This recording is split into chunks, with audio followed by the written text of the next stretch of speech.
So I was in formal employment. I don't know, the years are kind of blurry now. It feels like I've been doing this for long, but maybe it wasn't that long, maybe 3, 4 years ago.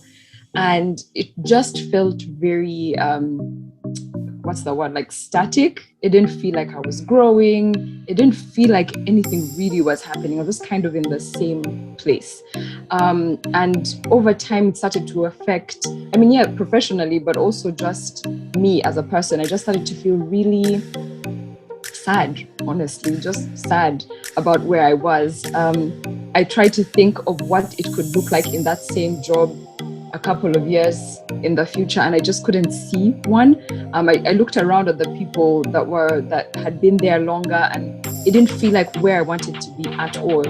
And so I just kind of worked through those feelings. Okay, if I don't want to be here, where do I want to be? Amos, Madra. Fiona Kemi, a very warm welcome to you. Thank you for joining us today. Tell us about yourself. Thank you. First of all, I'm super excited to be doing this. Maybe second interview ever, so excited. So a little bit about me. My full name, my government name is Fiona Kemigisha, but I kind of go by Kemi. That's what everyone calls me for the most part. I am a Christian. I am a Ugandan. I do like to say East African though, because Jumuiya, as we call it, the East African community is one. So, and I have roots in different places in the region. So yeah, I'm East African. I am a sister, a friend, a daughter. I am a lover of music and books. I really enjoy creating content, which is pretty much what I do. All of the different things I do revolve around creating content online. I'm an amateur photographer.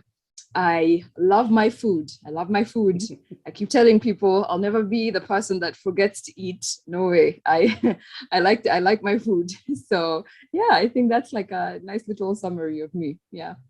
I think you've summed that up really nicely. Let's go back to your roots, East African, Ugandan. Tell us about your other roots. Wow, I think I may have oversold it, but my mom's side of the family is originally from Rwanda, so we've got roots over there. I've got lots of family in Rwanda. I lived in Kenya for 2 years, so it's kind of like my second home. I have friends over there that I consider family.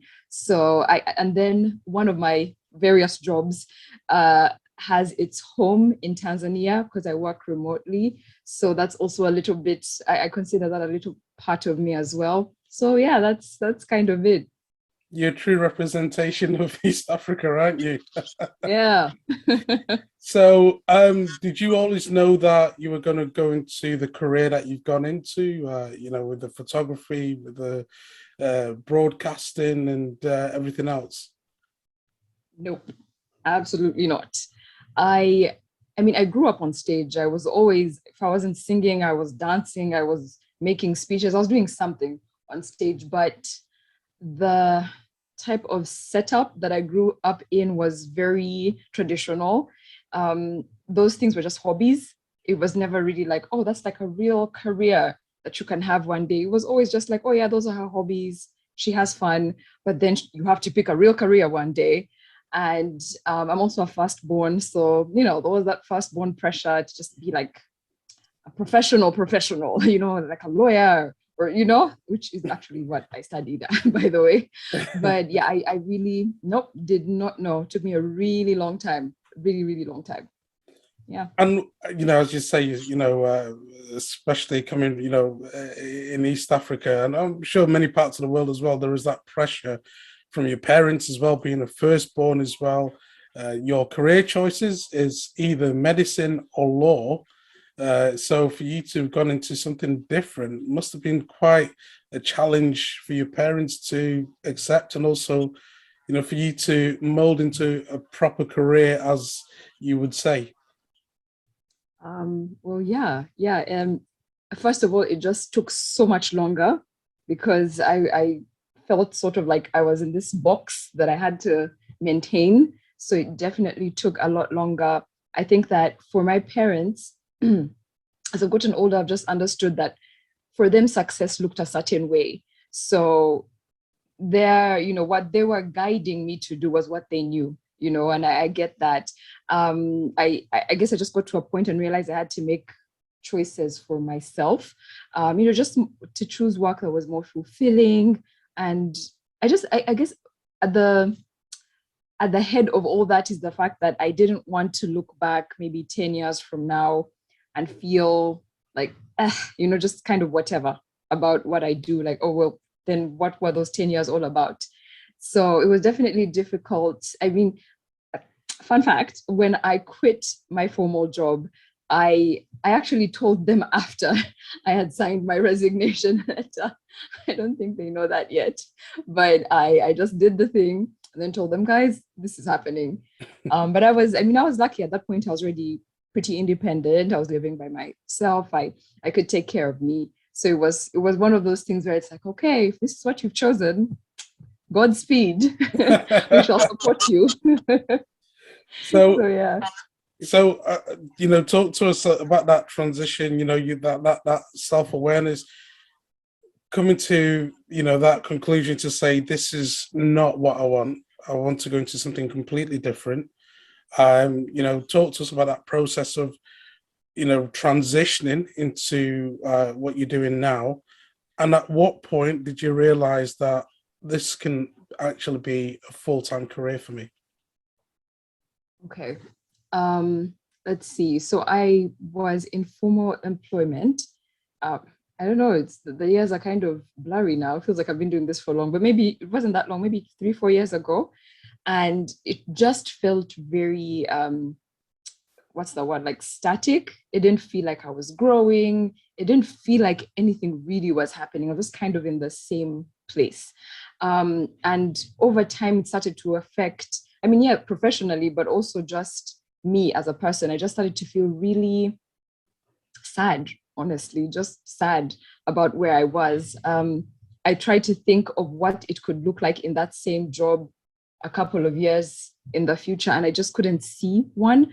I looked around at the people that had been there longer, and it didn't feel like where I wanted to be at all. And so I just kind of worked through those feelings, okay, if I don't want to be here, where do I want to be? So it just started out as I need an outlet. So I've always liked creative stuff. So I created a WordPress at the time. Yeah, I think I started on WordPress. So I just had a blog about hair because I've always enjoyed hair. So started, doing little articles about hair and hair care.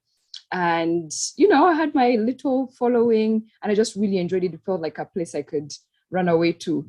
So I just started doing that. And then I think maybe a year down the line, a small business here in Uganda reached out to me and said, hey, we should do something together. We do hair stuff. And, they were just giving me like a teeny tiny commission, but I was so excited. I couldn't believe that I was going to make like a shilling off of this thing that I was doing on the side. So did that. And then I thought, you know what, I could, if I really put in some effort, I could really do something bigger and better. I could create better quality content. I really wanted to move from blogging to something more visual so that I could do demos and stuff like that. So, I just bought a camera, bought just like a little basic setup and started doing YouTube. And I don't know if it's apt to say that the rest is history, because it just kind of went that way. It was one thing after the other. One brand notices and then another brand notices. And yeah, I said, okay, I think I could make some money here. So I just started doing more and more. I started creating better quality content and really engaging with people more. And I moved over to Instagram and started building a following there. And it really just grew organically. It wasn't easy, but it was just like the natural flow for me, because that's something I enjoyed. And the more I did it, the more I realized I needed to move, to take the so many hours. So tell me, what is it that you most enjoy about what you do? Let's see. First, I love that I like what I do. It's something you don't take for granted when you've actually done something you don't like before. So I really love that I genuinely enjoy my work. It's not to say that it's perfect or anything, but I actually like it. I look forward to going and doing shoots or doing concept development. That's work that I really genuinely enjoy. And I really love with there's the YouTube channel that I created with my friends. I love that people actually feel seen and heard. That was really important for us, that our audience come over there and they feel like, okay, no, that's me. Oh, now we can talk about that. That's not something we have to be quiet about anymore. Great. So I love that we've created an open space for conversations. I think that conversations they're really fundamental to just being humans, just being people, and not being afraid to talk about things that affect us. Yeah, those are definitely my favorite things. Absolutely. And you spoke there about the unpopular opinion show that you put together with your friends. Talk to us about that. It's taken off like a rocket. Would love to know more about it. And the things that you talk about, like you said, you're very open. You talk about issues that, perhaps that in the past were, stigmatized, and they weren't, discussed openly. But, you guys have pushed the boundaries, and you talk about everything openly. Talk to us about that show. So the unpopular opinion is basically a baby for now. I mean, it's crazy looking back. It's only been, 4 months? It came out of conversations about conversations. So my friends and co-hosts, Claire and Nyonyozi, were just having a conversation one day about content, because they both create content in, different areas of life, and they were just talking about content in Uganda and how some things just aren't talked about, and how it would be nice to have spaces where people can just openly talk about things, ask questions they want to ask. And they're like, okay, why don't we do that? And at the time, we sort of had it, at the time, the concept was sort of like an event of some kind. So we just kind of tabled it for a while. They reached out to me, and then I was like, that sounds awesome. And then we tabled it for a couple of months, maybe more. It was just kind of there. And then eventually we said, okay, let's do this. What format do we want this to take? And then we decided, okay, we're going to do this on YouTube. And so, enter the unpopular opinion. We didn't even the name of it wasn't something that we discussed too much. Claire literally just like had it in her head. She was like, what if we call it the unpopular opinion? And we were like, cool, let's do that. And then we went in, and we were really, and we still are, just really passionate about being able to talk, just talk freely. And so we put in everything we had. And we also were really intentional about creating a very beautiful visual experience as well, because I think that sometimes the standard seems a little bit low, particularly in Uganda, that the YouTube channels, for the most part, unless it's like music videos and that type of thing, you're not seeing a whole lot of really good quality visuals. So we said we want to set ourselves apart and have really great visuals, great sound, just like a great experience when people come to listen to these conversations. So we put in everything we had, and we put it out there. And it's mad how quickly it's grown, what the kind of love that we've gotten, the support is just unbelievable. And we have so many dreams, so many dreams moving forward for the unpopular opinion. But right now I think we're still getting our feet off the ground, actually. I mean, I know it seems like, oh my God, and now, but we're still learning so many things. We're still figuring out, how do you make money, but also, and still keep, the value and the things at the core of our program. How do we reach more people? Because we have always intended for it not to just be Uganda, for it to just like be a thing for just people out there. And so we're definitely still learning a lot of things, and we're excited about where things are going, because the growth has been phenomenal. It's been just mind-blowing. Absolutely. And you guys do a fantastic job. You just recently hosted a weekend. Talk to us about that. Yes, we did our first live show last Saturday on the 25th of June. which was a labor of love, to say the least. It was a labor of love. We did not know totally what we were doing. It was a first. There were a lot of lessons in there, but I mean, pulling it off is just, we are still celebrating low-key that we did that. We just wanted to bring the online experience into real life so that the people that support us online can just actually sit with us while we're recording this episode, talk to us, hear from us, and for us also just to engage with them in real life, because everything is obviously online, but we just thought that would be a really cool thing to do. So we did it. We invited a really fantastic guest from Nairobi, Murugi Munyi. She's such a force over there, and we just thought that's someone we want to learn from and interact with. And so we had her come over, and we had a content creators dinner the night before, which was just a great space for us to network with each other and learn from someone who's really been doing this content thing for a really long time and created a fantastic platform. So that was a learning experience. And then we did our little live show, had an audience of about 52 people. And it was fantastic. I think we kept thinking of some of the things that could go wrong, but we also thought, we're going to have fun. We're going to have fun. If the flowers don't come, no worries. We're going to have fun. If the stage doesn't look right, we're going to have fun anyway. But things really came together. We had so much support. And yeah, I think that the future is really bright for the live shows. We haven't figured out how often that's going to happen moving forward, but we definitely want it to happen a couple of times a year and just create that fun live experience where we just talk to people, because I think like online sometimes we just seem like, oh, those people, but we're just just regular folks. People meet you and they're like, okay, I feel like, yeah, you're not just some celebrity, you're a person and I can talk to you. So yeah, it's been really exciting pulling that off. And I was telling my friend that my bank account is vibes right now. Like it's just, you go in there, it's UGX vibes, but it was worth it for what we wanted to create. And I guess it's also a testament to the kind of investments that you make at the beginning. It's tough, but when you believe in the dream, you go in there with everything. So yeah. That's so good to hear. And, that leads to the next question, really, because it's that investment that you put into it, the sacrifice. For someone watching, listening to this, they're probably thinking, I want to do what Kemi's doing.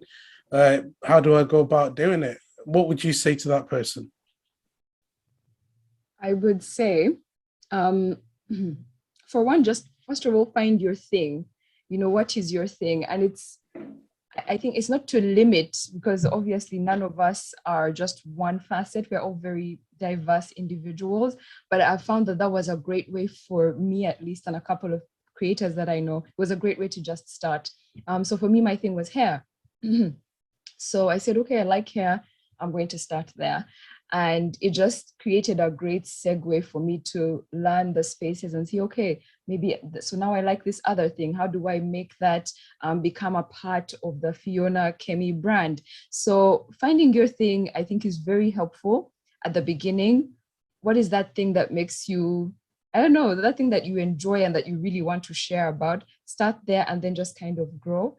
And then if you are like me and you started out in formal employment, I would definitely say put aside some money, because those first couple of years are tough. This first couple of years are tough, and even just adjusting to no longer having a monthly income is tough. So definitely put some money aside so that you can be able to take care of yourself in these first couple of years while you're figuring out things, while you're growing and trying to attract the kind of work that you want to get. It takes a while, so put some money aside. It'll help you, trust me. Then I would say just be brave. I cannot say that there's an exact formula, but if you really want to do something, you need to set aside the fear. And that doesn't mean that it doesn't keep happening. Even it's been a couple of years now, but sometimes I fear things. But then how do you deal with that fear? You need to be really brave and choose you, really. I guess you're choosing you.